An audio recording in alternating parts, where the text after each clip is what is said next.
compañeras, queridos compañeros, quería compartir con ustedes algunas reflexiones que nos ayuden un poquito a analizar a dónde estamos y hacia dónde vamos, porque tenemos que analizar profundamente las causas que nos llevaron a esta situación, porque de lo contrario repetiríamos las mismas consignas que nos condujeron hasta ahora, e indudablemente no eran las apropiadas.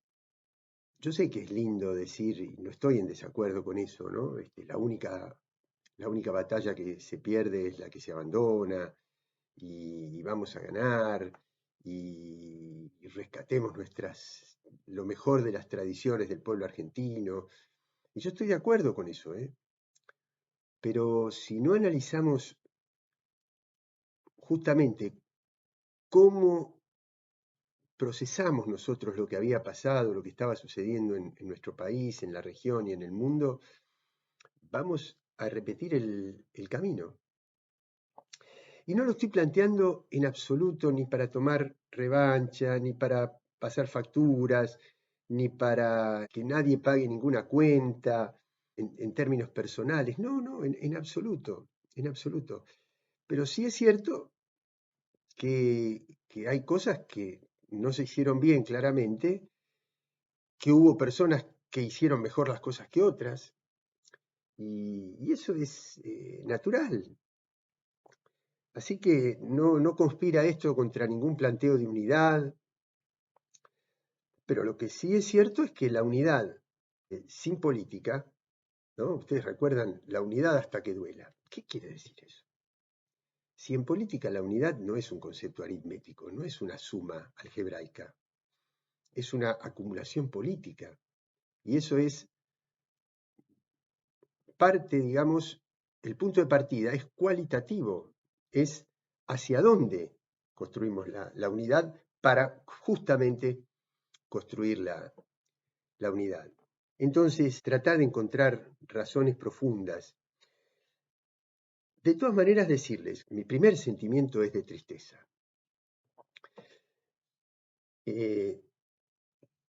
Pero cuidado, un militante es un ser humano y por lo tanto tiene sentimientos de cualquier ser humano y la tristeza es uno de ellos. El otro día lo escuchaba decir a Álvaro García Linera que se sentía abatido por la elección argentina. Y sí, hay tristeza. Esa fue la primera sensación. Pero un militante es un ser humano que asumió un rol, que es el de transformar. Y por lo tanto, lo primero que tiene que hacer es reconvertir su tristeza en energía militante. Una cosa es lo que uno siente y otra cosa es para qué le da fuerza a eso, ¿no? Y es justamente para transformar ese sentimiento. Primer sentimiento, tristeza. ¿Por qué? Bueno, por varias cosas. Primero, porque el país ha acumulado una cantidad de riquezas extraordinarias que en un primer tramo de este gobierno van a ser saqueadas nuevamente. Y en lugar de volver esos beneficios al dueño de esas riquezas, que es el pueblo, va, va a ir a las manos del capital financiero globalizado, monopólico. En segundo lugar, bueno, porque una parte tan grande de nuestro pueblo, alguna convencida ideológicamente, otra por pertenencia de clase, pero muchos seducidos y encandilados por un trabajo mediático y de redes sociales muy profesional, involuntariamente votó por alguien que va a aplicar políticas donde posiblemente esos mismos votantes sean los primeros perjudicados. Pero yo jamás culparía a un votante. La obligación de un militante, cuando un votante no vota en el sentido que uno hubiera querido, es preguntarse cuáles fueron las razones que lo llevaron a emitir ese voto. ¿Por qué pesó que una cosa era más poderosa que la otra y que esta otra es justamente el peligro que corren sus propios intereses? Y es aquí donde tenemos que revisar nuestras propias acciones, nuestra propia responsabilidad. La segunda sensación que tengo es de enojo, pero no enojo con el votante, les reitero, sino enojo con nosotros mismos, por haber dilapidado 4 años de gobierno. Ustedes saben lo que cuesta llegar a conducir el Estado.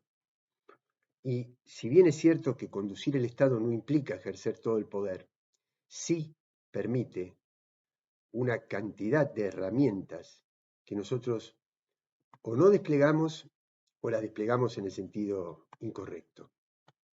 Por eso, a quien ocupó el vértice de la conducción del Estado,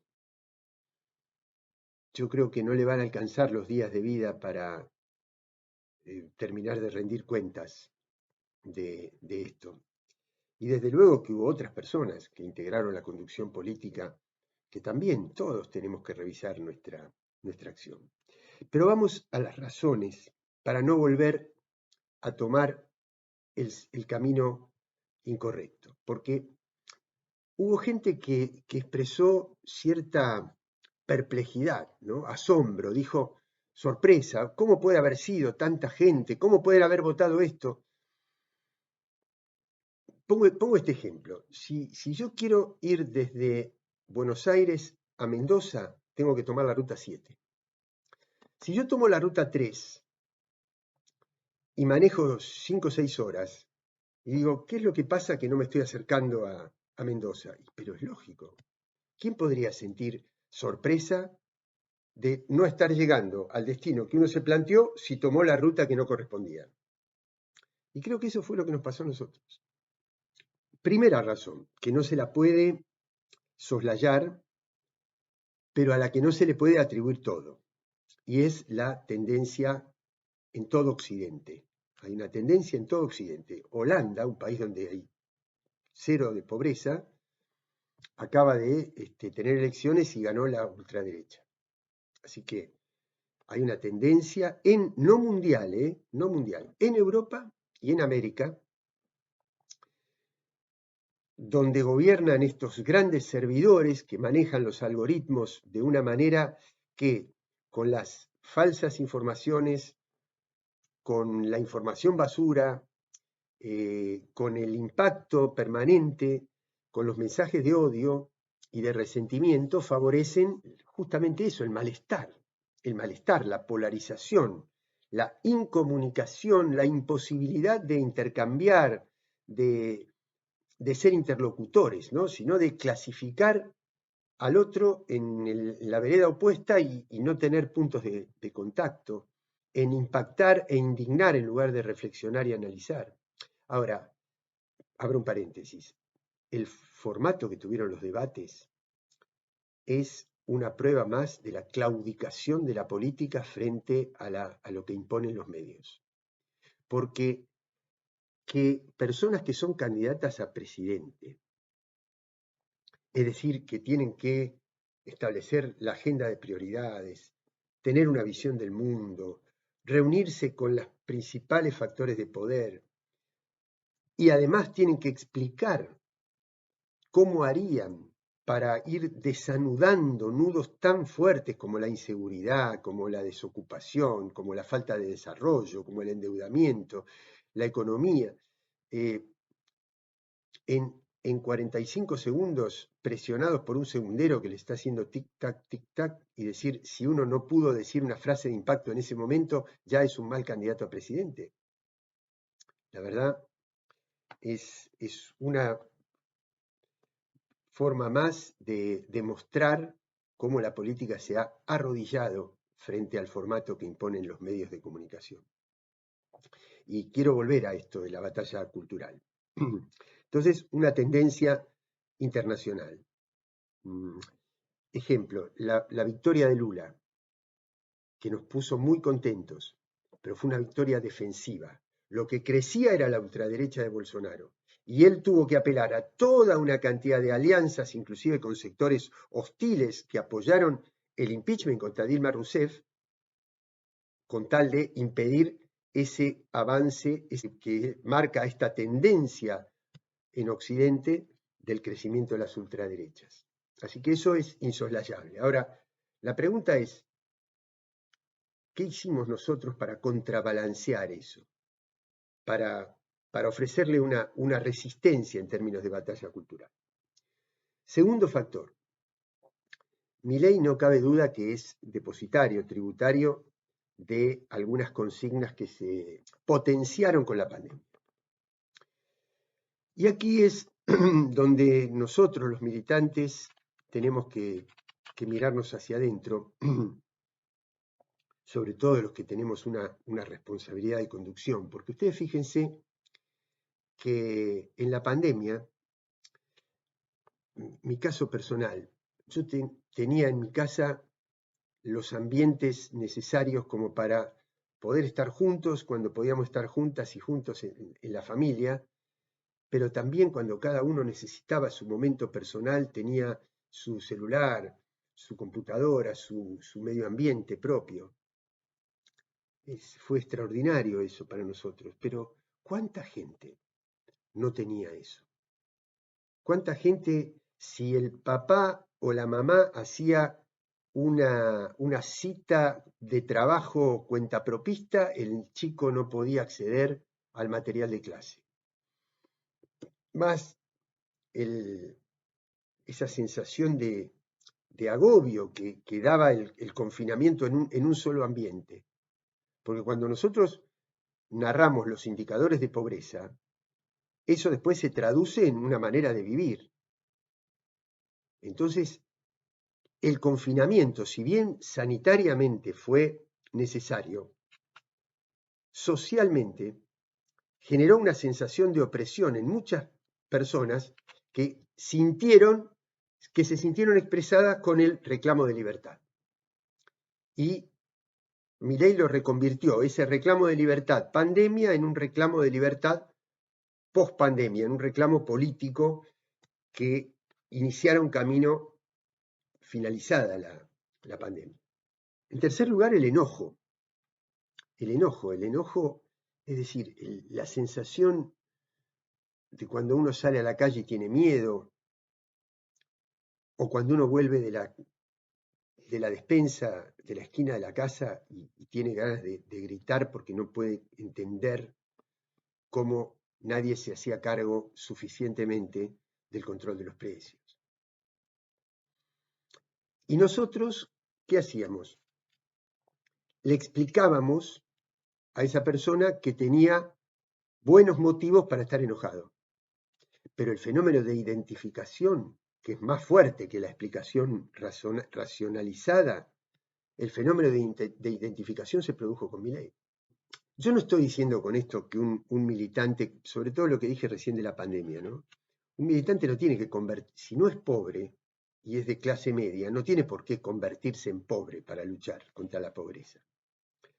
Pero sí tenemos que hacernos cargo, y empiezo por mí mismo, sí tenemos que hacernos cargo de que si no logramos, y sobre todo quienes están en responsabilidad de conducción de grandes líneas políticas y de política social y de política económica, que si no logramos que esa persona pobre saliera de esa condición y se pareciera cada vez más a la forma de vida nuestra, se genera una plataforma de resentimiento ahí, porque dice, ¿por qué él sigue estando bien y yo sigo estando mal? Otro punto que me parece muy importante, que es que nosotros, si bien no ignorábamos este fenómeno, no lo dimensionamos en toda su magnitud, que es la presencia de la informalidad como una nueva estructura económico-social, no como hechos excepcionales o aislados, sino como una estructura. Y cada vez que en una comunidad se forma, se configura una nueva estructura económico-social, inmediatamente que esa nueva estructura además crea una nueva manera de interpretar la realidad, necesita indefectiblemente un canal para expresarse políticamente. Eso pasó a principios del siglo XX con la transcurrida ya un par de generaciones de inmigrantes que ya no sentían nostalgia de la vieja Europa, sino esperanza para construir el futuro del país y sentirse involucrados en la construcción de la argentinidad, en una Argentina que estaba despoblada y ahora estaba poblada, constituyeron las nuevas clases medias y buscaron como canal de expresión al irigoyenismo. Irigoyen arranca el voto, en aquel momento solo de los hombres, pero universal, con los alcances de ese momento, que después lo va a completar Evita. Y nosotros lo ampliamos de 16 a 18 hace una década. Pero la oligarquía se sorprendió de que Irigoyen expresara una nueva mayoría. Y cuando unas décadas después las grandes potencias se concentran en la economía de guerra y dejan de exportarnos industria a nosotros, bienes industriales, nosotros tenemos que suplir. Entonces, se crea la industria propia con la sustitución de importaciones y se produce una segunda migración, ya no del exterior, sino de las zonas rurales a los grandes conglomerados, el proletariado industrial, que necesita un canal de expresión, el primer peronismo. También sorprende. Y esta vez también desde los subsuelos de la patria se estaba configurando una nueva estructura económico-social, que era la informalidad. Y la informalidad, como está marginada del Estado, por eso es informal, no estoy hablando de la economía social, que es lo contrario, porque la economía social es colaborativa, es cooperativa, es comunitaria. La economía informal conlleva al individualismo. Y entonces, ese trabajador cuentapropista que no consiguió por el lado del trabajo registrado, cuando viene el Estado y le quiere imponer una regla, lo primero que hace es reaccionar y decir, no, mira, por favor, no me estorbes, porque si se ve que el Estado se mete, mi empleador me echa. Y si yo tengo una dificultad con la motito, la voy a resolver con el de la motito de al lado. Fragmentación, individualismo.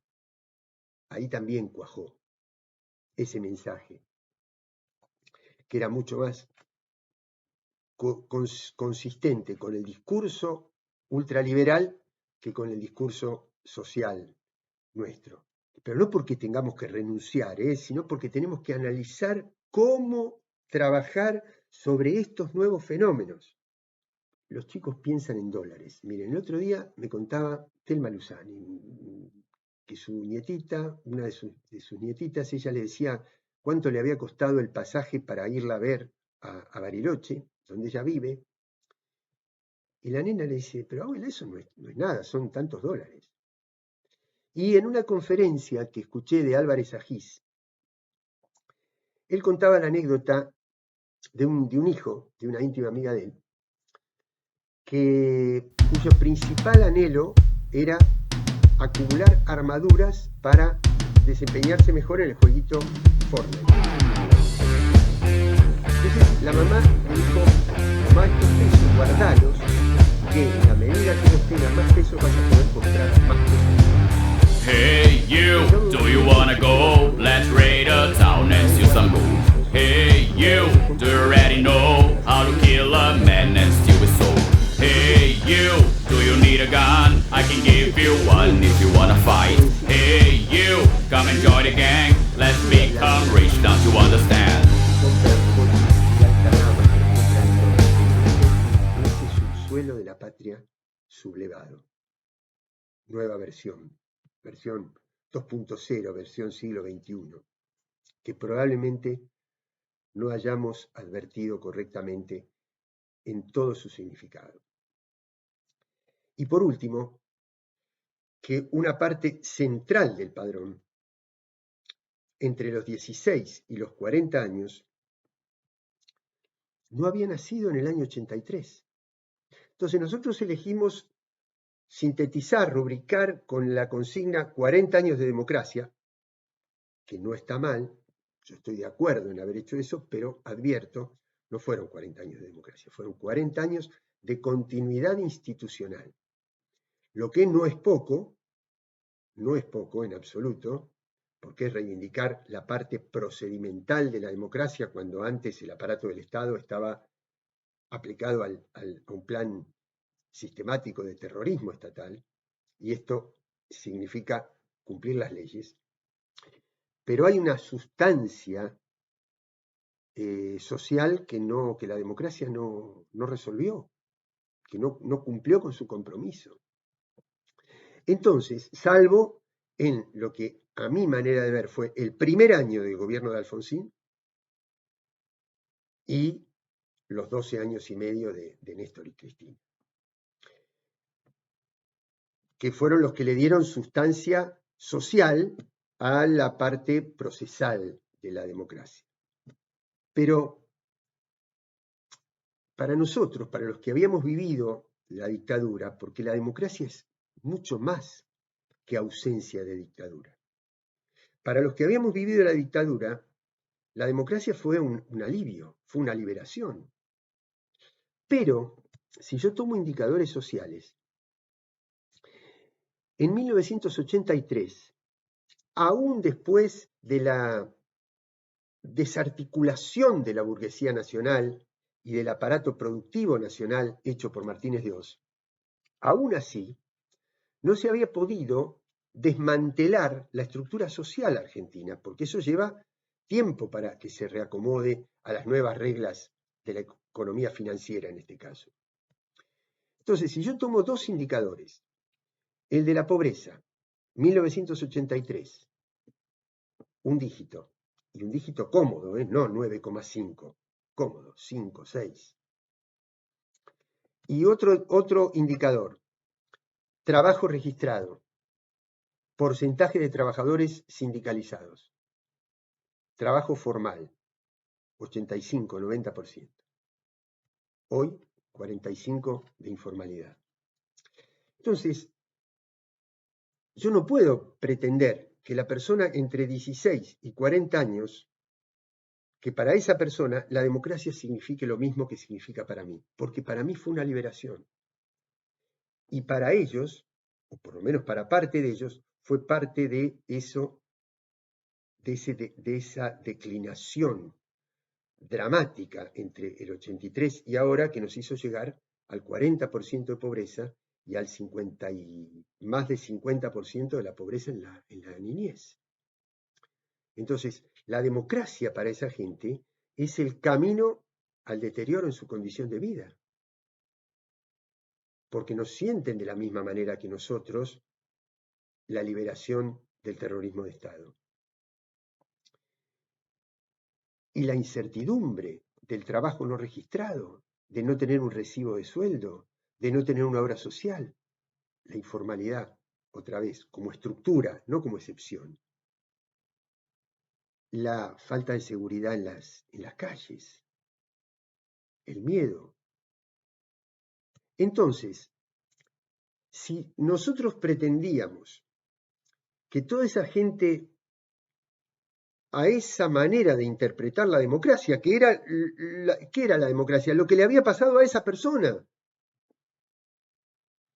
Si en lugar de interpretarla solo de esa manera, también queríamos que se hiciera esta otra composición del lugar, que es lo que significa vivir fuera del autoritarismo, tendríamos que haber dado la batalla cultural, la batalla por lo simbólico.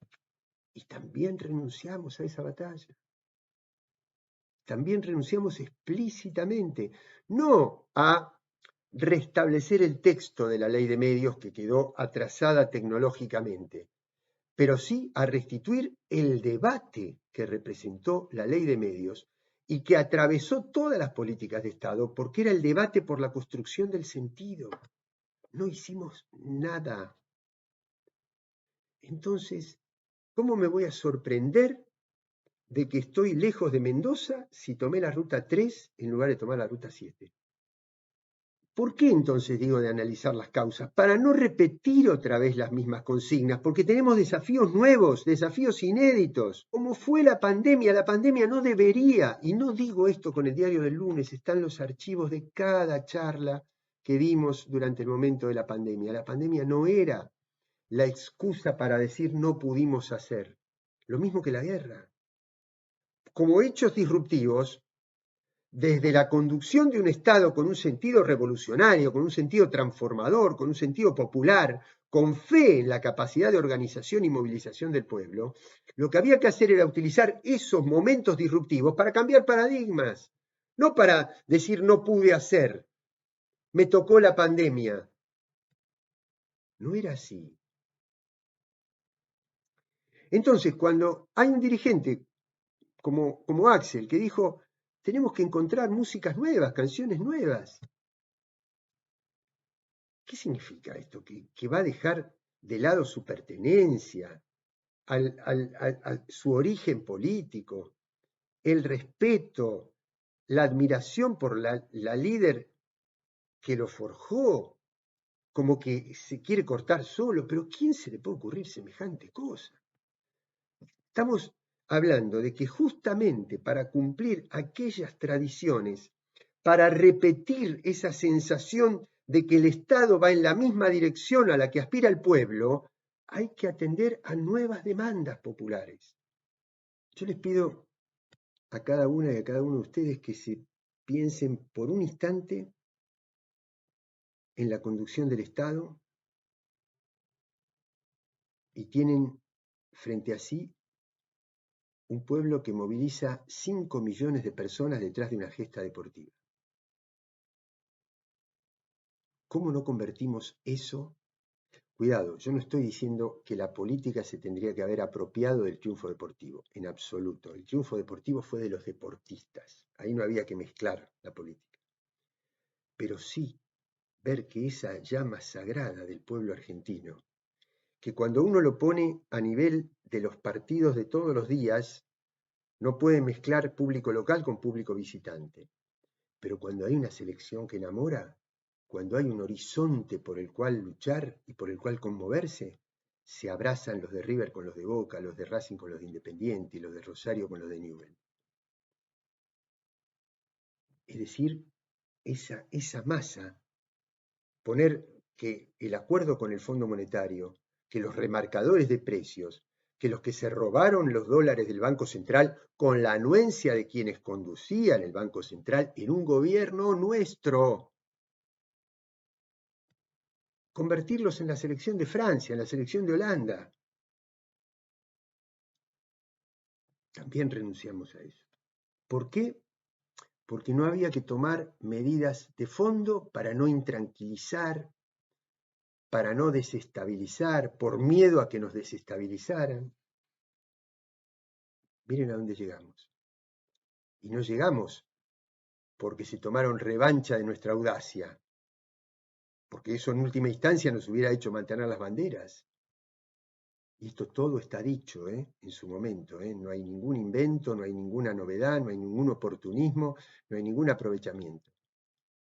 Entonces, lo peor de todo es que llegó la ultraderecha, pero sobre el camino que nosotros involuntariamente, cuando digo nosotros, ¿por qué me pongo en primera persona? Porque yo luché mucho, igual que ustedes. Nosotros, el 13 de abril de 2016, a las 7 de la mañana y abajo de la lluvia, estábamos en Comodoro Pi, que fue cuando Cristina por primera vez, después de declarar, convoca a lo que creo que ella en ese momento lo llamó Frente Patriótico. Esa gran conversación por la economía bimonetaria, que tiene que ver con esto de que los nenes piensan en dólares, que le decía recién. Bueno, entonces luchamos mucho para conseguir llegar al gobierno y lo siento como propio, por eso hablo de nosotros.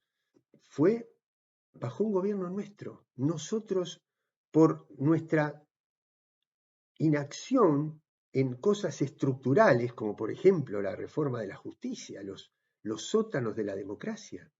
Por ejemplo, iniciamos una causa penal contra quienes negociaron el acuerdo con el fondo. ¿Dónde quedó eso? Entonces, no nos podemos sorprender. de lo que pasó. Tenemos que trabajar. Es probable que el ajuste terrible que va a hacer este hombre, que abro otro paréntesis, si después al poder no le resulta, tiene una vicepresidenta mucho más aplomada, mucho más cerebral, ¿no? Cierro paréntesis, con signo de pregunta. Pero digo, este ajuste fenomenal puede encubrirse a partir de cierto veranito que pueda venir con algunos dólares que vengan del sector financiero internacional, porque se va a sentir identificado con las políticas neoliberales, o por la venta de empresas. Así que vamos a tener que advertir mucho, vamos a tener que trabajar con los gobernadores de las provincias petroleras y de litio y de recursos naturales para que no se sientan cautivados por el ingreso de regalías con la privatización de las empresas. Ya que digo gobernadores, ahí hay una situación de pobreza, de orfandad, que se repite en todo el país, pero hubo provincias, la de Buenos Aires, la de Formosa, la de Santiago del Estero, donde triunfamos nosotros. Quiere decir que no es solo la estructura social, sino cómo se administra desde el Estado la relación con esa estructura social. Construir una nueva masa crítica, no una nueva porque haya que tirar lo anterior, no, quiero decir una masa crítica con las organizaciones sindicales, de derechos humanos, de la cultura, de los movimientos sociales. Ver un primer momento de cierto desorden, porque la derrota ejerce una fuerza centrífuga, la victoria amalgama, la derrota ejerce una fuerza de dispersión. Pero bueno, vamos a tener que pasar por encima de los elementos secundarios. Yo estoy totalmente decidido y comprometido a volver a la Argentina y desde el primer día empezar a caminar de nuevo el país, la provincia de Buenos Aires, todos los lugares, sin detenerme ni tantito así en un planteo internista, ni tantito así de aquel no porque no me gusta, porque me hizo tal cosa o porque sumar, acumular, pero acumular con contenido. Por eso lo digo después de 35 minutos de video, con contenido, con propuestas, con actitud de los legisladores, de los militantes, de las organizaciones,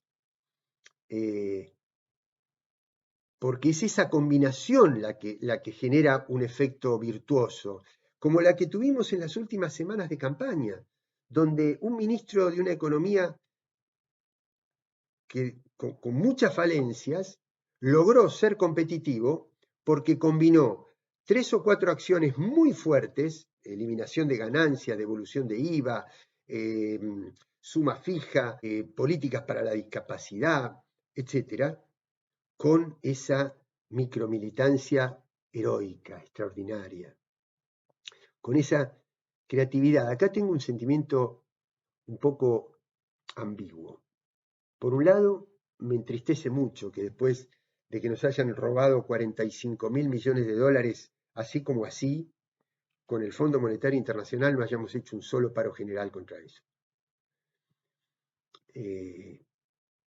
No fue lo suficientemente fuerte la movilización y tampoco fue convocada desde el Estado o desde la conducción política la movilización.